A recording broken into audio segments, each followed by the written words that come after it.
Dear viewers, welcome back to our channel. Today, we'll discuss 12th shloka of Isha Upanishad. You can recite the shloka with me. So let's start. Andham tamah pravishanti ye ashambhuti mupashate tato bhuya ivate tamo ye yu sambhutyam rataha. Translation in English. Those who worship unmanifested alone enter blinding darkness, and those who worship manifested alone fall into even greater darkness. Let me tell you a short story of a nature lover, Nisharg, and his best friend Gurupada, associated with a spiritual organization. He blindly follows his Sadguru, who himself declared him as God-man. On a sunny day, Gurupada took his friend Nisarg to the ashram of his guru in Tamil Nadu. The ashram is situated in a forest of foothills. The forest is destroyed to develop the ashram. Nisarg was unhappy about this fact. Gurupada guided Nisarg in different beautiful locations in the ashram. Later, they joined a question answer session of his Gurudeva. As Gurupada was already disappointed by the fact that the inhabitants had moved from this place, once a jungle, and many trees were cut down to develop this ashram, he thought of grilling the fake guru at that point of time. The sudden unexpected tough questions were not welcomed by the grand old man. He instructed him to get away from his place immediately. Even Gurupada started arguing with his best friend.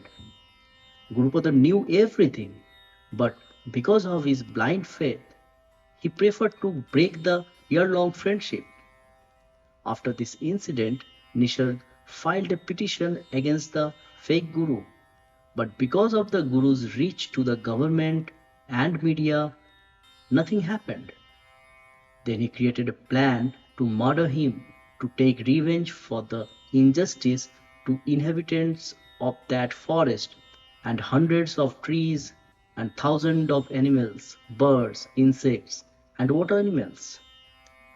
Before we explain this shloka, we recommend you to watch previous shloka to understand Vidya and Avidya, and of course other shlokas if you missed them. Links to those videos are given at the right corner of the screen. Let us now understand the shloka with the example of this story. Nisarg is a nature lover. That means he worships unmanifested Brahman. In this universe, whatever doesn't have life, like river, hill, celestial body. Gurupada, on the other hand, worships a living being. That means manifested Brahman. Nisarg does care about nature only.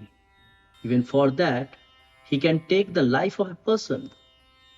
Gurupada is too blind in the worship of a person that he doesn't care about anything. At least Nisarg wants to create a better world for everyone on the planet. But the blind disciple cannot see any wrong and doesn't work for anything fruitful for others or himself by gaining knowledge. In the modern world, we can see both types of people. One type is hardcore nature lover or crusader. They do not love human civilization and modern technologies. Some of them are hardcore vegans. Some of them created nude villages to live with nature in the most natural way. These are not bad at all. We should show our care for nature. We should keep more forests. We should not kill any animal or birds or fish to satisfy our taste buds. But the problem is with the hardcore approach. Evolution or civilization are like rivers. It flows. It cannot be stagnant. The intelligence developed by human today is the experience of millions of years. The knowledge we acquired is the result of millions of species have been gaining knowledge since the beginning of life. Today, if we are living in comfort in the era of AI and robotics, that has become possible because someone in the prehistoric period developed the technology of artificial fire. If we stop the wheel of civilization suddenly, then we will be dead. We cannot do that. We cannot stop human innovations. But we can be more creative to utilize our knowledge to make this planet for all. We can reduce the population because today we are not struggling with survival, and AI and robots can share our load of work. We can reduce pollution by developing earth friendly technologies.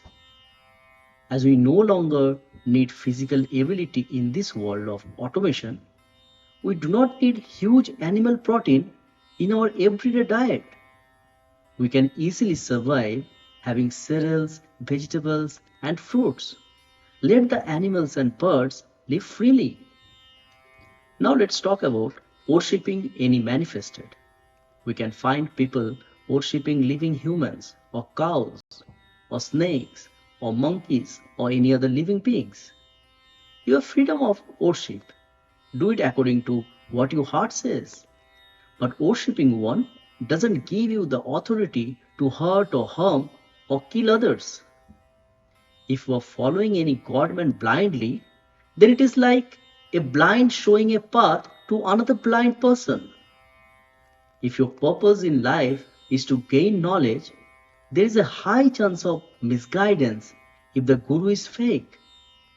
If you still want to follow any self claimed babas, gurus, or avatars, or god or godman or son of god, or prophets or mullah, or Shrishi dash dash, or Sadguru dash dash, or Gurudeva dash dash, or Sai avatars, then ask them tough questions and evaluate their answers with open mind.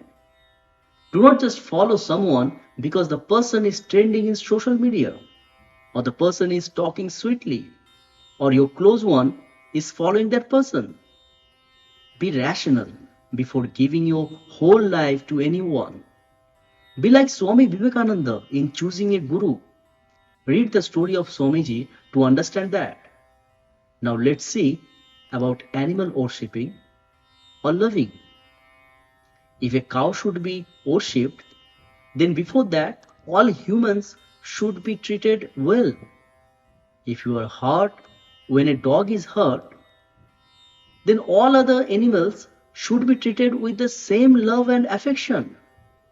On one side, you are loving your dog or worshipping a cow, and the same person having a delicious meal with a chicken breast or beef or pig's ribcage or fish fry, then that is dual standard. So, if you are worshipping any living being, then respect all living beings. Show empathy to all living beings. Love all humans and other creatures. Another perspective is worshipping idols or ideals makes no difference. Following either of them will take you to darkness. Idols are created from material. That means they are unmanifested. Despite in some faith it is believed that idols are alive as any alive person after the ritual of giving life to the idol. Worshipping an idol without understanding the subtle meaning of the idol is the same as playing with dolls in your childhood. The same person in his childhood plays with dolls and doesn't get attracted in his adulthood because with growing age, his consciousness also grew. The same way, idol worshipping is good at the initial step to your spiritual journey, but as you progress, you should shift to knowledge and truth. In the last para, we spoke about ideals in form of guru.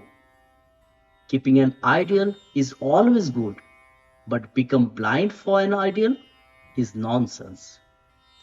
Hence, if you are worshipping anyone as mentioned in the shloka, you are seeing one side of the story, and thus you are in the darkness of ignorance. Dear viewers, be with us in this journey of Universal Vedanta Movement. Do not forget to share this video with your friends and families. Like the video, subscribe to our channel if you haven't yet. Press the bell icon so that as and when any session or video is released, you will get notified. If you have any question or want to share your thoughts, use the comment section for that. You may want to follow us on Facebook, Twitter, Instagram, and Co. Links and QR codes are given on the screen. Thank you and have a great day. We'll see you soon in the next video.